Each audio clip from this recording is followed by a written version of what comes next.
You know what I got to say is, hey, do you like the government? What do you say? No. There, you'll need this, okay? Now I say, do you like the government? And say yes. Yes. Oh, you need this, okay? So just ask a question, no matter what they say. Hey, do you live here in town? Yeah, I do. Oh, great, you'll need this. Everybody will take one. Well, what I do 90% is like with, say, an Obama deception. Hey, this is a really wild film about Obama. You ought to check it out. Right. Or hey, somebody do you like Obama? Do you like Obama? No. Oh, you'll need this.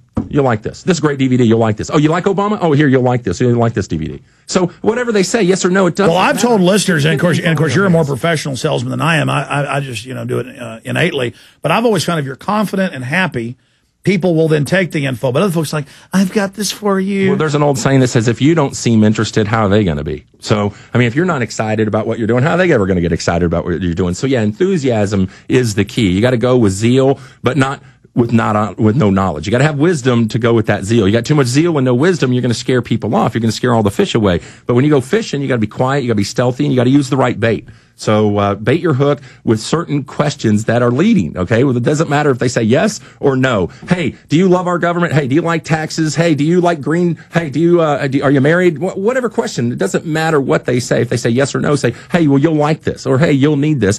The key is sowing those seeds. Once again, they won't all take root. They all won't bear fruit. But the bottom line is you just keep being... You get the seeds in the ground, it's going to happen. Let's take some more calls. Catalina in Michigan, you're on the air with Darrell Rundis. Go ahead, Catalina. Hello. Hi, Catalina. Hi, Alex. How are you? Good. I'm excited. Well, you know what? I wanted to tell you, my husband was driving through Detroit. He was doing a job, and he called me up immediately. He goes, Catalina, you wouldn't believe what I just saw. And I'm like, what? He says, an Obama gas station.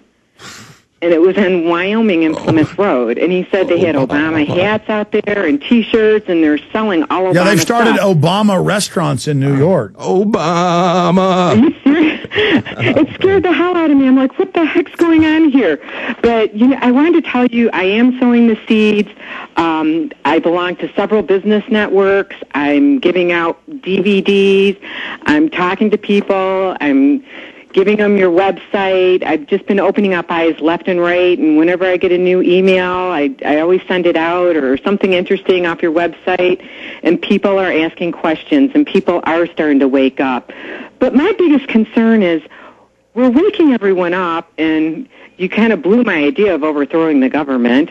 So what do you do to stop all this tyranny, stop all this terrorism? If you just start saying no to corruption and you start getting involved and going to city council and speaking and going to church and speaking out, this New World Order will fall. If you just say no, there's more good people than there are evil. If we just take action and educate others, this thing will fall. I appreciate your call, Catalina. Great call. And that was a question I wanted to have you on today about, because you're always so articulate over the phone about it. We'll have to have you back soon, Darrell, or over the phone at least. Something you drive down from Dallas. Romans 13, taken completely out of context. You say you're talking to Christians, and they're like, oh, I'm just going to let it all come and let it end. Even if it is the end of the world, don't we have to warn people? Absolutely. I mean, that is just another excuse for people not to face their fear and to get up and get out and do something. I mean, we are called to be the light of the world as a Christian. I mean, you know what? I get sick to my stomach when I think about all the apathy within the church today. It's not just people in America, but Christians in particular ought to be the ones leading the charge against the evil deeds done in darkness. They're called to expose those deeds done in darkness. And yet, every time I even share with them about a corrupt police officer or about a politician who's lying or cheating or stealing, you know what they say? They say, oh, Romans 13, got to submit to authority. You know what? Poppycock. I say, hey, you know what? To what authority Jesus was submitting to when he stood up to the Pharisees and the Sadducees and called them sons of hell and brood of vipers and hypocrites. To what authority were Paul and all the other apostles or all the other early Christians thrown to the lions because they wouldn't submit to the tyranny and the authority of the people that were above them? No, if you continue to read Romans 13, what you come to realize is, one, it says, look, if you owe respect, give respect. Okay, so in other words, hey, if they come to arrest you, don't resist. Okay, you know, they don't deserve it, they don't earn it, but hey, you know what? I've seen you get arrested in New York City, and what did you do? Did you throw a fit? Did you resist? No, you went with them, and then no, because then they lost. If I'd have fought back, they would have won. They would have won. That's right. It's like Gandhi; it made them look bad. That's right. So civil disobedience. That's what we need. Civil is the key word. Civil disobedience. But moreover, look, our governing authority isn't the politicians. Okay, they work for us. The governing authority. Well, if we had a godly government, it would be. And plus, this is a new government, a new form, where we the people, not a king. That's it. We're not subjects. And so that means render unto Caesar. That's us. That's right. We are Caesar. The Constitution is our governing authority. And when you see someone breach that Constitution, you ought to get up, stand up. Exactly. When the police and the military and the government violates the Bill of Constitution, they're violating Romans 13. They ought to go to jail.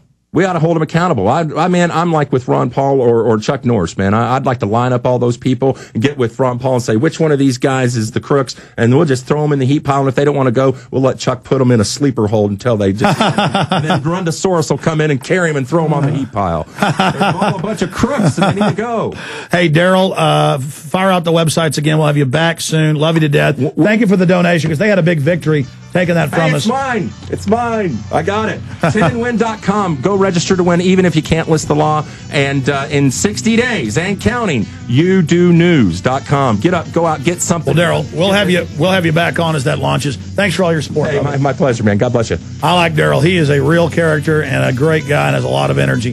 We'll be back with this Jesse Ventura, where he talked about waterboarding with us 6-7 months ago, airing for the first time here since it's such big news now. I thought I'd air it. Stay with us.